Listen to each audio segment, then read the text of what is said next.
우리는 지금 우리가 왜 하나님을 찬송하며 살아야 되는가 하는 그 이유들에 대해서 생각해 보고 있습니다.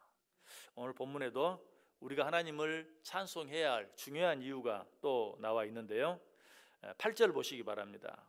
여호와는 긍휼이 많으시고 은혜로우시며 노하기를 더디하시고 인자하심이 풍부하시도다. 우리 하나님은 어떠시다고요? 긍휼이 많으시다, 은혜로우시다, 노하기를 더디하시다, 인자하심이 풍부하시도다. 우리는 이 하나님의 긍휼하심, 은혜로우심, 노하기를 더디하심, 인자하심에 대해서 이미 생각해 보았어요. 자, 그런데 오늘 시인은 그것들이 어떻다? 많으시다, 풍부하시다 라고 표현하고 있는 것을 보게 돼요. 하나님의 긍휼히 여기심과 은혜로우심과 노하기를 더디하심과 인자하심이 풍부하시다, 많다 라는 말의 의미는 뭘까요? 우리의 그 많고 큰 죄와 허물들을 다 덮어버리고도 남음이 있다. 우리의 모든 죄와 허물을 다 씻어주고도 남음이 있다라는 그런 의미. 그렇다고 해서 하나님께서 우리가 어떤 죄를 짓든지 그런 모든 죄들에 대해서 전혀 간섭하지 않으시고 모르는 척 하신다, 그냥 지나가시겠다, 그런 말은 절대 아니에요. 우리 하나님은 죄가 없으신 분으로 절대로 죄를 모르는 채 그냥 지나갈 수 없는 분이에요. 하박국 1장 13절에 말하죠. 주께서는 눈이 정결하심으로 악을 참아 보지 못하시며 패역을 참아 보지 못하시거늘. 죄와 악 그리고 패역을 그냥 보고 지나가지 못하신다라고 말하고 있어요. 그러나 우리의 잘못들에 대해 모두 책임을 묻지는 않으신다. 그때마다 우리를 책망하시지는 않는다. 왜? 우리가 이미 생각해 보았죠. 그렇게 하시면 우리 가운데 살아남을 수 있는 자가 아무도 없기 때문에 그래요.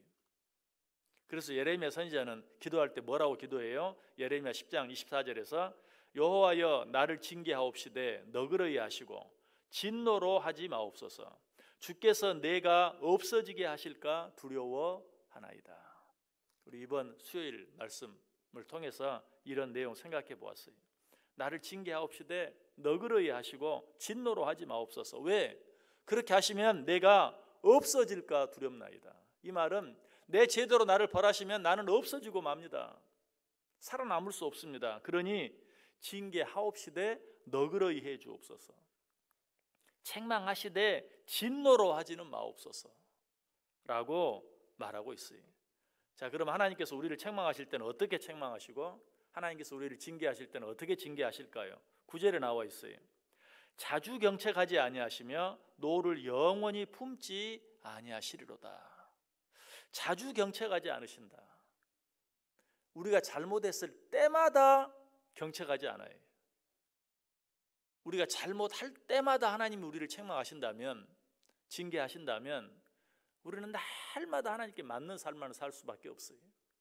여러분도 어떻습니까? 여러분 자녀들 잘못하면 책망하죠, 또 징계하죠. 그런데 얼마만큼 합니까? 10번에 한 번? 참다 못 참고 10번에 한 번이나, 아니 20번에 한 번이나. 얼마나 참느냐에 따라 좀 다르지만 정말 많이 참는 분은 100번에 한 번이나 하고 지나가는 거예요. 어떤 말을 한번 해도 때마다 말하고 싶을 때가 많지만 10번에 한 번, 20번에 한 번, 100번에 한 번. 부모도 자식들에게 그렇게 해요. 하물며 하나님께서 어떻게 하시겠는가? 책망해요, 징계해요. 그러나 자주 경책하지 아니하시며 뿐만 아니라 노를 영원히 품지 않으신다. 정말 그때뿐이에요. 금방 그렇게 하고 나서 돌아서서 어때요? 괜히 그랬다, 내가 너무 심했나 하면서 후회하죠. 하물며 하나님은 어떠시겠는가? 하나님도 우리를 향해 진노하시지만 영원히 노를 품지는 않으신다라고 말하고 있어요. 뿐만 아니라 우리를 책망하시고 징계하시는 강도, 그 강도도 우리가 저지른 죄나 잘못에 비하면 너무 약하게. 오늘 보면 10절에 말하죠. 우리의 죄를 따라 우리를 처벌하지는 아니하시며 우리의 죄악을 따라 우리에게 그대로 갚지는 아니하셨으니. 자주 하지 않으실 뿐만 아니라 10번에 한 번, 20번에 한 번, 아니 100번에 한 번 하실 뿐만 아니라 그 한 번 하는 것도 우리의 죄를 따라 우리가 죄를 지은 대로 하지는 않으신다. 왜? 그러면 단 한 번이라도 100번에 한 번이라도 역시 살아남을 자가 없어요. 그래서 우리를 징계하시고 책망하시되 우리의 죄를 따라 처벌하지는 아니하시며 우리의 죄악을 따라 우리에게 그대로 갚지는 아니하신다. 다시 한번 말씀드립니다. 하나님께서 우리가 죄를 지을 때마다 책망하시고 우리의 죄대로 우리를 처벌하시면 여기 앉아서 이렇게 아무 일도 없었던 것처럼 하나님 앞에 예배하면서 찬송하면서 살 수 있는 자가 없다는 것이, 여기 우리가 없는 것이 당연해요. 여기 우리가 이렇게 있다는 것, 이 새벽 시간에 우리가 또 하나님 앞에 나왔다는 것, 그것이 뭘 증명해요? 하나님이 우리를 징계하시고 책망하시되 자주 하지 아니하시고 우리의 죄대로 하지는 않았기 때문에 여기 이런 모습으로 우리가 남아있는 것이. 예수님께서 말씀을 증거하실 때 수많은 사람들이 구름대처럼 몰려왔어요. 아침이 되고 점심때가 되었는데도 움직일 생각을 안 해요. 예수님께서는 걱정이 되시죠. 저들이 배가 고프지 않을까. 제자들에게 말합니다. 너희가 저들에게 먹을 것을 좀 주어라. 그때 빌립이 뭐라고 말해요? 200데나리온의 떡을 사도 모자랄 겁니다. 얼마나 계산적이. 옆에서 또 안드레는 뭐라고 말합니까?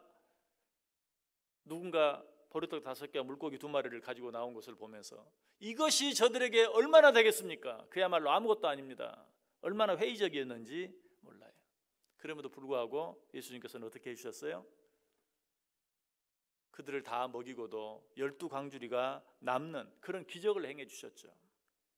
자, 그런데 그 기적을 보고 나서 예수님께서 고기 잡고 있는 제자들이 갈릴리를 건너갈 때 풍랑이 일 때 예수님께서 그 풍랑이를 걸어오시는 것을 보고 그렇게 놀라운 기적을 보고도 유령이다. 주님께서 자기들을 구해주시기 위해서 오신다는 생각은 다 잊어버리고 유령이 나타났다 라고 소리치는, 얼마나 무지합니까? 얼마나 어리석습니까? 그럼에도 불구하고 예수님께서는 어때요?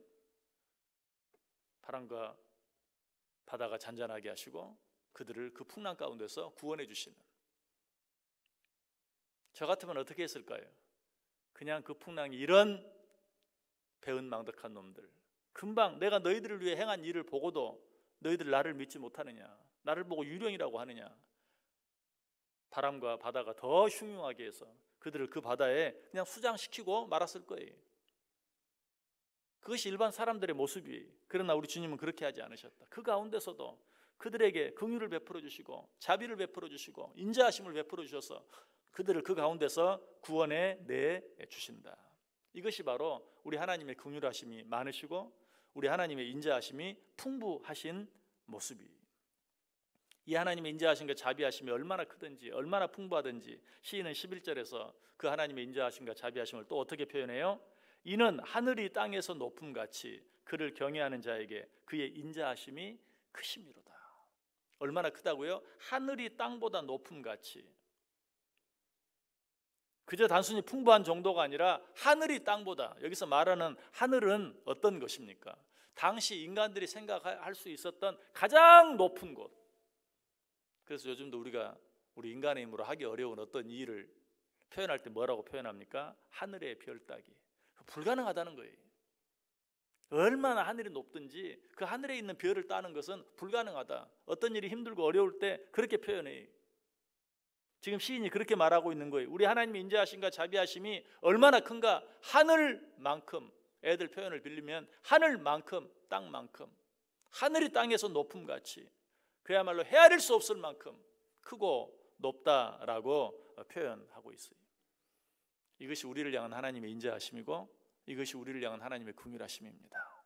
이 하나님의 인자하심과 긍휼하심으로 인하여 오늘 우리가 여기까지 왔습니다. 더 놀라운 사실은 뭐예요? 이 하나님의 인자하심과 긍휼하심이 끝이 없을 것이다. 영원할 것이다. 하나님이 우리를 진노하시는 것은 자주 하지 아니하시고 영원히 가지 않아요. 그러나 우리를 향한 인자하심과 자비하심은 영원토록 계속되어져요. 아무것도 염려하지 마시길 바랍니다. 아무것도 두려워하지 마시길 바랍니다. 우리 뒤에는 이 하나님의 인자하심과 자비하심이 있어요. 이 하나님은 변하는 분이 아니, 이 하나님은 다함이 있는 분이 아니, 끝이 없는 분이, 영원토록 변함이 없는 분이 오늘 하루도 이 하나님의 인자하심과 자비하심, 지금까지 나와 함께 해주신 그 증거가 뭐라고요? 오늘 여기 우리가 있다는 것.